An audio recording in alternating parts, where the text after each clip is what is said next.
Greetings, citizens of Nerdtropolis. Sean Taj here, the mayor of Nerdtropolis, and my guests today are the voices behind the Nickelodeon show, Rock, Paper, Scissors. Hello everyone. The whole gang is here. Great background. Yeah. Yeah, that's cool. Thank you. Yeah, I'm super excited to chat with all y'all today about Rock, Paper, Scissors. I'm a big fan of everyone here.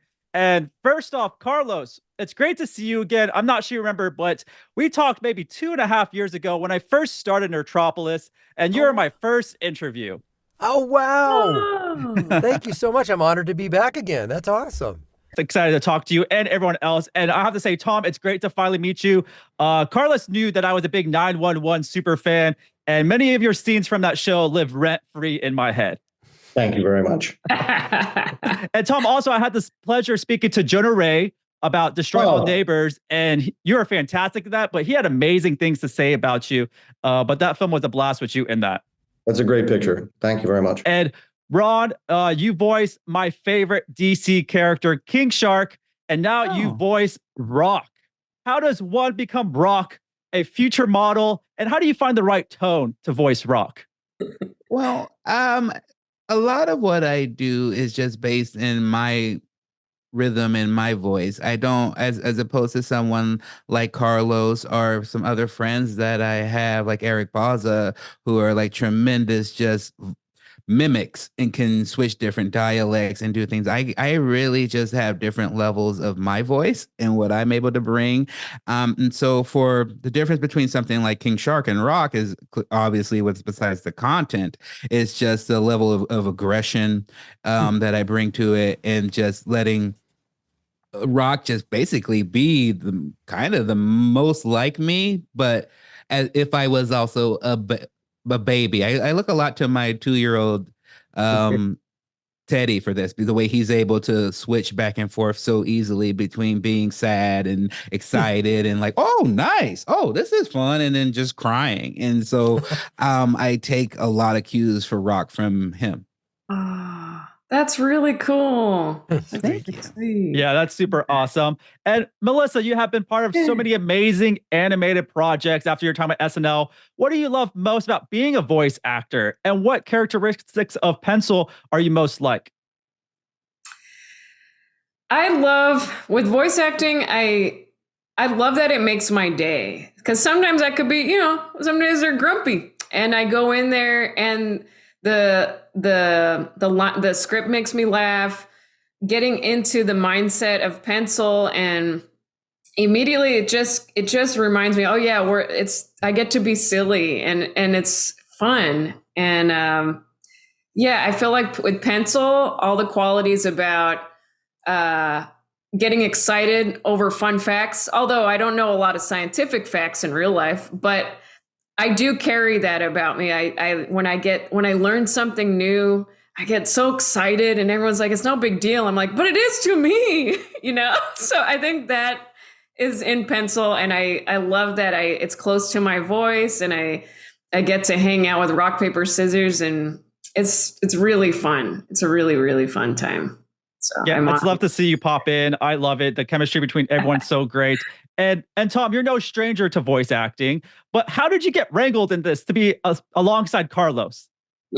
That was a really pleasant surprise. Because I think we all auditioned. I don't know. I had to audition for my role, but I never saw who else was reading for anything, and then the odds that my 2 roommates on the show would be 2 of my favorite people was an amazing gift, I have to say. And I think you can also tell probably that, we actually do, the 3 of us go pretty far back. And so it's just a nice little added layer to the friendship of the show, I think. Yeah, I love it. And it's such an innocent show, and I really enjoyed it, and I'm excited that we get to hopefully see more of it. But what appealed to you, Tom, most about the show when you first heard about Rock, Paper, Scissors is becoming an animated series? My favorite thing is in the very first episode that we did. Well, first of all, it's one of those Zen ideas that's so good. You're like, wow, that's so Zen. It's brilliant. But the commitment to bits in the very first one we ever did that was so short, we put on a musical. We moved for a while, remember, and we put on a show just to sort of like make something happen. So we like committed to a thing that ran like for like a year. It's just like the commitment to bits in this show with total sincerity and totally upbeat is my favorite thing about it. Just like the willingness for the guys to like move to the Amazon for a year and then come back, and we're right back where we were. Like it's I love that part of it. Yeah, this show is so awesome. It's for all ages, honestly. And Carlos, you have done so many different voices over the decades, and they're all completely different. How do you find the right voice for Scissors? We worked on it. That was we talked about that previously. That there was a lot of collaboration between originally Charlie Adler, Christy Reed, and obviously Josh and Kyle, and some of the Nick executives to get it just right, because this was a character that's sort of challenging, because always demanding things, always impatient.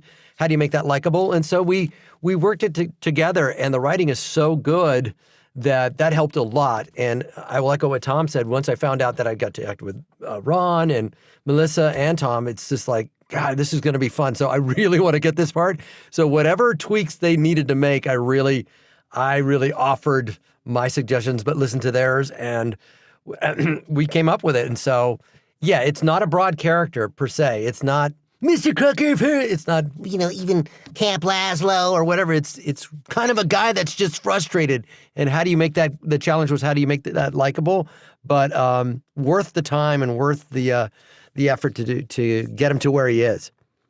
Yeah, all the characters shine. I love it. My favorite episode is the birthday police. So out of all y'all, who is the one that, will say it's someone's birthday to get the free cake? I could never do that. Can't do it. I start laughing immediately, and then I panic and I bury my head in my hands. If it's fruitcake, I'm not doing it. Can't do it. I love it. Just real quick before we sign off, can we do rock, paper, scissors, shoot real quick and see what happens? Oh, yeah. All right. Rock, paper, scissors, shoot. Oh, man. The Rocks win, it looks like. Y'all are fantastic. This show is amazing, and we will definitely talk soon. Thank you, Sean. Pleasure. Nice to see you again. All right. Pleasure. I Thank did y'all. the pencil. See you, Sean. I did the pencil. Did you guys That's see? right. There we go.